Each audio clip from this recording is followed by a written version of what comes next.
ವೀಕ್ಷಕರೇ ಶುಭೋದಯ. ತಮ್ಮೆಲ್ಲರಿಗೂ ನವರಾತ್ರಿಯ ವಿಶೇಷ ಬೃಹತ್ ಬ್ರಹ್ಮಾಂಡ ಕಾರ್ಯಕ್ರಮಕ್ಕೆ ಪ್ರೀತಿಯ ಆದರದ ಸ್ವಾಗತ ಸುಸ್ವಾಗತ. ಶುಂಭ ನಿಶುಂಭರ ವಧಿಸಿ ಮಹಿಷಾಸುರನನ್ನ ಮರ್ದಿಸಿದ ಮಹಾತಾಯೆ ನಮಸ್ತೆ ನಮೋಸ್ತುತೆ ಅಂತ ಹೇಳ್ತಾ ಗುರೂಜಿಯವರನ್ನ ಕಾರ್ಯಕ್ರಮಕ್ಕೆ ಸ್ವಾಗತಿಸೋಣ. ಯಾಕಂದ್ರೆ ಇವತ್ತು 3ನೇ ದಿನ ನವರಾತ್ರಿಯಲ್ಲಿ ಯಾವ ದೇವಿ ಯಾವ ಸ್ವರೂಪವನ್ನ ತಾಳಿದಾಳೆ ಕೇಳೋಣ ಅಲ್ವಾ. ಶ್ರೀಯುತರು ಶ್ರೀ ಸಂಪೂರ್ಣ ಸನಾತನ ಧರ್ಮ ಸಂರಕ್ಷಣಾ ಸಮಿತಿಯ ಸಂಸ್ಥಾಪಕರು ಹಾಗೂ ಶ್ರೀ ಸಂಪೂರ್ಣ ವರಮಹಾಲಕ್ಷ್ಮಿ ಮಹಾಸಂಸ್ಥಾನದ ವ್ಯವಸ್ಥಾಪಕ ನಿರ್ದೇಶಕರು, ನಮ್ಮೆಲ್ಲರ ಪ್ರೀತಿಯ ಗುರುಗಳು ಶ್ರೀ ನರೇಂದ್ರ ಬಾಬು ಶರ್ಮಾ ಗುರೂಜಿಯವರು. ಗುರುಜಿ ನಮಸ್ಕಾರ. ಬೃಹತ್ ಬ್ರಹ್ಮಾಂಡ ಕಾರ್ಯಕ್ರಮಕ್ಕೆ ಪ್ರೀತಿಯ ಸ್ವಾಗತ ಗುರುಜಿ. ನಮಸ್ಕಾರ. ಎಲ್ಲ ವೀಕ್ಷಕರಿಗೂ ವಿಶೇಷವಾದ ನಮಸ್ಕಾರ.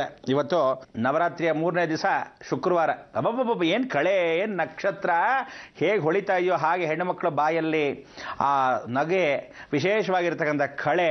ಯಾಕಂದರೆ ಶುಕ್ರವಾರ ನೋಡಿ, ಅದಕ್ಕೆ ಶುಕ್ರವಾರ. ಇವತ್ತು ಸ್ವಾತಿ ನಕ್ಷತ್ರ. ನಿಜವಾಗ್ಲೂ ಸ್ವಾತಿ ನಕ್ಷತ್ರದಲ್ಲಿ ಯಾರು ಅಂತ ಹೇಳಿದ್ದೆ ಗೊತ್ತಾ? ಹೇಳಿದ್ವಾ? ಕಂಬದಿಂದ ಬಂದಿರತಕ್ಕಂಥ ನರಸಿಂಹಸ್ವಾಮಿ. ಆ ಕಂಬದ ನರಸಿಂಹಸ್ವಾಮಿಗೆ ಹೆಂಡತಿ ಆಗಿರೋಳು ಚಂಚು ಲಕ್ಷ್ಮಿ. ಲಕ್ಷ್ಮಿ ಜೊತೆ ಕೂತ್ಕೊಂಡ್ರೆ ಲಕ್ಷ್ಮೀ ನರಸಿಂಹ.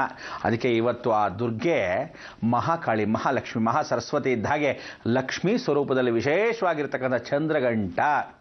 ಇವತ್ತು ನೋಡಿ, ನಿನ್ನೆ ದಿವಸ ಹೇಳಿದೆ, ಚಂದ್ರ ತಲೆ ಮೇಲೆ ಇಟ್ಕೊಂಡು ಕೂತಿದ್ಲು ಜಗನ್ಮಾತೆ. ಪರಮೇಶ್ವರ ಹೇಗೆ ಇಟ್ಕೊಂಡಿದ್ದ, ನೀನು ತಲೆ ಮೇಲೆ ಇಟ್ಕೊಂಡು ಕೂಡ್ಸ್ಕೊಂತೀನಿ ಕಣೆ ಅಂತ ಗಂಗೆನ ಹೇಗೆ ಕೂಡ್ಸ್ಕೊಂಡಿದ್ದ, ಹಾಗೆ ಪರಮೇಶ್ವರನೇ ತಲೆ ಮೇಲೆ ಕೂಡ್ಸ್ಕೊಂಡಿದ್ಲು ಚಂದ್ರನ ರೂಪದಲ್ಲಿ.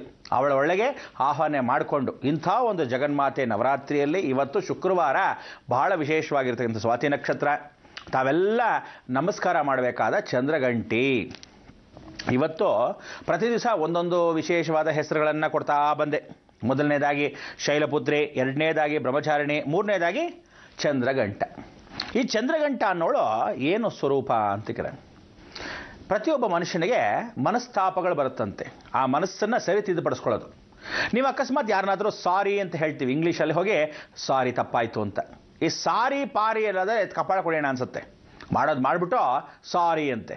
ಈ ನಾಟಕಗಳೆಲ್ಲ ನಿಮಗೆಲ್ಲ ಇಷ್ಟವಾಗಲ್ಲ. ದೈವಾನುಗ್ರಹ ಭಕ್ತ ಪ್ರಿಯರಿಗೆಲ್ಲ ಇಷ್ಟವಾಗಲ್ಲ. ಇದೆಲ್ಲ ಪರದೇಶಕ್ಕೆ ವಿದೇಶಕ್ಕೆ ಕಳಿಸ್ಬಿಡೋಣ. ಆದರೆ ದಯವಿಟ್ಟು ಕ್ಷಮಿಸು.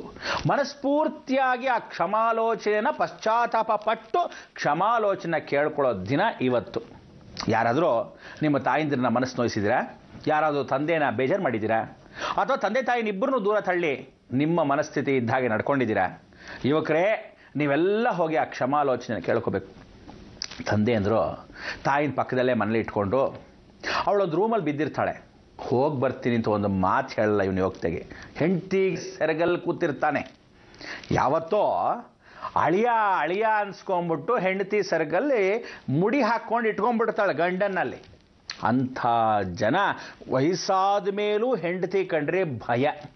ಕನಿಷ್ಠ ಅವಳು ಇಲ್ದಿದ್ದಾಗ ಓಡೋಗಿ ಅಮ್ಮ ಚೆನ್ನಾಗಿದ್ದೀರಮ್ಮ ಮೊದಲು ಮಾತಾಡ್ಕೊಂಬೋಣ ಅಂತ. ಈಗೆಲ್ಲ ನೀವು ನಾಟಕ ಎಷ್ಟು ದಿವಸ ಆಡ್ತೀರ? ಸ್ವಂತ ತಾಯಿ ಮನೆ ರೂಮಲ್ಲಿದ್ದರೂ ಸಹ ಮಾತಾಡೋಂಗಿಲ್ಲ, ಬಿಡೋಂಗಿಲ್ಲ. ಹಿಂಗೂ ಸಂಸಾರಗಳು. ಈಗ ಹೇಳ್ತೀನಿ ಕೇಳಿ. ಕಷ್ಟನೋ ಸುಖನೋ ಮನಸ್ತಾಪಗಳನ್ನು ಸರಿ ಮಾಡಿಸ್ಕೊಳ್ಳೋ ಚಂದ್ರಗಂಟ. ಚಂದ್ರ ಅಂದರೆ ಮನಸ್ತಾಪಗಳನ್ನು ಕೊಟ್ಟಿರ್ತಕ್ಕಂಥವನೇ ಚಂದ್ರ. ಯಾವುದಾದ್ರೂ ಗ್ರಹನ ಜೊತೆ ಕೂಡಿಸ್ಕೊಂಡಿರ್ತಾನೆ. ರಾಶಿಯಾಧಿಪತಿ ತಾನು ತನ್ನ ಮನೆಯಲ್ಲಿರ್ತಕ್ಕಂಥ ರಾಶಿಗೆ, ಮೀನ ರಾಶಿಯಲ್ಲಿ ಒಂಥರ, ಅಶ್ವಿನಿ ನಕ್ಷತ್ರದಲ್ಲಿ ಮೇಷರಾಶಿಯಲ್ಲಿ ಒಂಥರ, ವೃಷಭ ರಾಶಿಯಲ್ಲಿ ಒಂಥರ, ಮಿಥುನ್ ರಾಶಿಯಲ್ಲಿ ಒಂಥರ, ತನ್ನ ಮನೆಯಲ್ಲಿ ತಾನು ಕೂತಿರೋ ಕರ್ಕಾಟಕ ರಾಶಿಯಲ್ಲೇ ಒಂಥರ, ಸಿಂಹ ರಾಶಿಯಲ್ಲೇ ಬೇರೆ ಥರ, ಕನ್ಯಾ ರಾಶಿಯಲ್ಲಿ ಬೇರೆ ಥರ. ಕನ್ಯಾ ಅಂತಕ್ಕಂಥ ಜ್ಞಾಪಕ ಬಂತು. ಇವತ್ತು ಕನ್ಯಾ ಅಂದರೆ ಹೆಣ್ಣು ಮಗಳು. ಕಲ್ಯಾಣಿ ರಾಗದಲ್ಲಿ ನಾವು ಎಷ್ಟು ಚೆನ್ನಾಗಿ ಹಾಡು ಹೇಳಿದ್ರೆ, ಮಳೆ ಬರಬೇಕಾದ್ರೆ ಏನು ಹೇಳ್ತೀವಿ? ತಾನ್ಸೇನ್ ಹೇಳಿದಾಗ ಮಳೆ ಬಂತು. ಸಂಗೀತಕ್ಕೆ ಅಂದರೆ ಮಂತ್ರಕ್ಕೆ ಮಾವಿನಕಾಯಿ ಉದುರತ್ತಾ ಅಂತ ಭಾಳ ಜನ ಕೇಳ್ತಾರೆ. ದೇವಿ ಮಂತ್ರವನ್ನು ಹೇಳಿದ್ರೆ ಸಿದ್ಧಿ ಆಗತ್ತೆ, ನಿಜ. ಕಲ್ಯಾಣಿ. ಆ ಕಲ್ಯಾಣಿ ಕನ್ಯಾ ರಾಶಿಯಲ್ಲಿ ಕೂತಿರ್ತಕ್ಕಂಥ ಶನೇಶ್ವರನು ಬುಧನ ಮನೆಯಲ್ಲಿ ಕಾಪಾಡ್ತಾನಂತೆ, ಕೂಗ್ತಾನಂತೆ. ಅಮ್ಮ ಬಾಯಿಲ್ ಬೇಗ ನೋಡು, ಜ್ಞಾಪಿಸ್ತಾ ಇದ್ದೀನಿ. ಆ ಮನಸ್ಥಿತಿಯನ್ನು ಸರಿ ಮಾಡ್ಸೋಕ್ಕೆ ಇವತ್ತೊಂದು ಒಳ್ಳೆಯ ಅವಕಾಶ, ಬಾ ಬೇಗ ಅಂತ ಅಮ್ಮನವ್ರನ್ನ ಕರಿತಾನಂತೆ. ಕರ್ಮಾಧಿಪತಿನೇ ಸ್ವತಃ ಕರೆದು ಹೇಳ್ತಾನಂತೆ, ನೀವು ಕಳ್ಕೊಳ್ಳೋಕ್ಕೆ ಒಳ್ಳೆಯ ಅವಕಾಶ. ಹೋಗ್ಬಿಟ್ಟು ಆ ಸಾರಿ ಅನ್ನೋ ಇಂಗ್ಲೀಷ್ ಪದವನ್ನು ತೆಗೆದು ಬಿಸಾಕಿ ಕ್ಷಮಿಸು ಅಂತ ಬಾಯಿ ತುಂಬ ಹೇಳಿ, ಮನಸ್ಫೂರ್ತಿಯಾಗಿ ಆ ಮನಸ್ಸಾಕ್ಷಿ ಬೆಚ್ಚೋ ಹಾಗೆ ನೀವುಗಳು ಯಾರಿಗಾದರೂ ಮನಸ್ಸು ನೋಯಿಸಿದಿರಾ? ಅಣ್ಣ ತಮ್ಮಂದ್ರಿಗೆ ನೋಯಿಸಿದಿರಾ? ಅಕ್ಕ ತಂಗಿರಿಗೆ ನೋಯಿಸಿದಿರಾ? ಇವಾಗ ಹೇಳಿ ಆ ಸ್ಮರಣೆನ ಮಾಡ್ಕೊಳ್ಳಿ. ನವರಾತ್ರಿಯಲ್ಲಿ ವಿಶೇಷವಾಗಿರ್ತಕ್ಕಂಥ ಇವತ್ತು ಆ ಚಂದ್ರಗಂಟ ತಾಯಿ ಜಗನ್ಮಾತೆಯನ್ನು ನೆನೆಸ್ಕೊಂಡ ಶುಕ್ರ ಅಂದರೆ ಯಾರೋ ಕಣ್ಣೀರು. ಪಶ್ಚಾತ್ತಾಪ ಅಂದ್ರೇನೋ ಶುಕ್ರನ ಗುಣಗಳು. ಶುಕ್ರ ಅಂದ್ರೇನೋ ಧನಪ್ರಾಪ್ತಿ.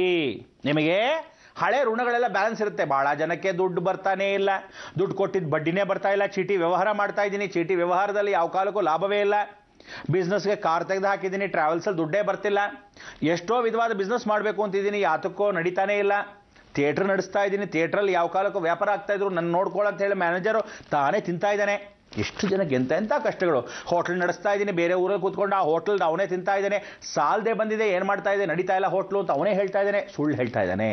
ಅದಕ್ಕೆ ಇಂಥದಕ್ಕೆಲ್ಲ ಕಾರಣ ಯಾರು? ಶುಕ್ರ. ಗಂಡ ಹೆಂಡತಿ ಬಾಂಧವ್ಯನ ಕೆಡಿಸ್ಬಿಡುತ್ತೆ, ಶುಕ್ರ ವಿದ್ಯೆಯನ್ನು ಕೆಡಿಸ್ಬಿಡ್ತಾನೆ. ಆ ಶುಕ್ರ ದೈತ್ಯಾನುಸಾರ ದೈತ್ಯ ರಾಕ್ಷಸರಿಗೆ ಅಧಿಪತಿ. ಅದಕ್ಕೆ ಇಂಥ ಒಂದು ಶುಕ್ರವಾರ ಶುಕ್ರನ ಅನುಗುಣವನ್ನು ದಾಟಿ ಚಂದ್ರನ ಮನಸ್ತಾಪಗಳನ್ನು ದೂರ ಮಾಡ್ಕೊಳ್ಳೋ ಅವಕಾಶಗಳನ್ನು, ಮನಸ್ತಾಪದಿಂದ ನೀವು ದೂರ ಆಗಬೇಕು, ನೀವು ಮನಸ್ಫೂರ್ತಿಯಾಗಿ ಹೇಳ್ಕೋಬೇಕು. ಇಂಥ ಒಂದು ಅವಕಾಶ ಸದಾವಕಾಶ ಚಂದ್ರಗಂಟ. ಆದರೆ ಕಲ್ಯಾಣಿ ರೂಪದಲ್ಲಿ ಇವತ್ತು ಅಮ್ಮನವ್ರ ಮನೆಗೆ ಬರ್ತಾಳಂತೆ. ಜ್ಞಾಪಕ ಇಟ್ಕೊಳ್ಳಿ, ಬರ್ಕೊಳ್ಳಿ. ಚಂದ್ರಗಂಟ ಅಂತಕ್ಕಂಥದ್ದು ಅಮ್ಮನವರ ಹೆಸರು. ಅವಳು ಕಲ್ಯಾಣಿ ರೂಪದಲ್ಲಿ ಬಂದಾಗ ಪೂಜೆ ಪುನಸ್ಕಾರ ಮಾಡಬೇಕು. ಕಲ್ಯಾಣಿ. ಅದಕ್ಕೆ ಕಲ್ಯಾಣಿ ಅಂತಕ್ಕಂಥ ವಿಚಾರ ಏನು ಅಂದರೆ, ಮದುವೆ ಆಗದೇ ಇರತಕ್ಕಂಥ ಹೆಣ್ಣುಮಕ್ಳು ಯಾರಿದ್ದೀರಾ, ಇವತ್ತಿನ ದಿವಸ ಭಾಳ ಚೆನ್ನಾಗಿ ನೆನೆಸ್ಕೋಬೇಕು, ಕಲ್ಯಾಣಿ ನೆನೆಸ್ಕೋಬೇಕು. ಅದಕ್ಕೆ ಕಲ್ಯಾಣೋತ್ಸವ ಅಂತ ಹೇಳ್ತೀವಿ. ಶ್ರೀನಿವಾಸನಿಗೆ ಕಲ್ಯಾಣೋತ್ಸವ. ಆದರೆ ಪಾರ್ವತಿ ಮದುವೆಗೆ ಹಾಗನಲ್ಲ, ಗಿರಿಜಾ ಕಲ್ಯಾಣ ಅಂತೀವಿ.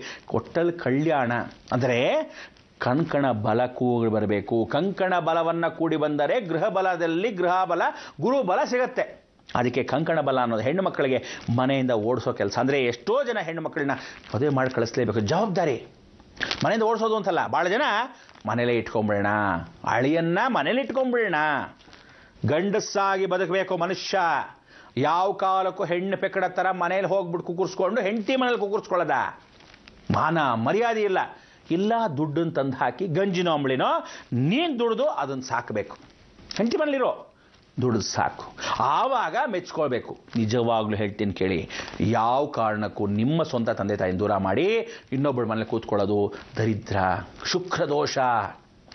ಇದನ್ನೆಲ್ಲ ಹೋಗಲಾಡಿಸೋಕ್ಕೆ ಒಳ್ಳೆ ಸದಾವಕಾಶ ಇವತ್ತು.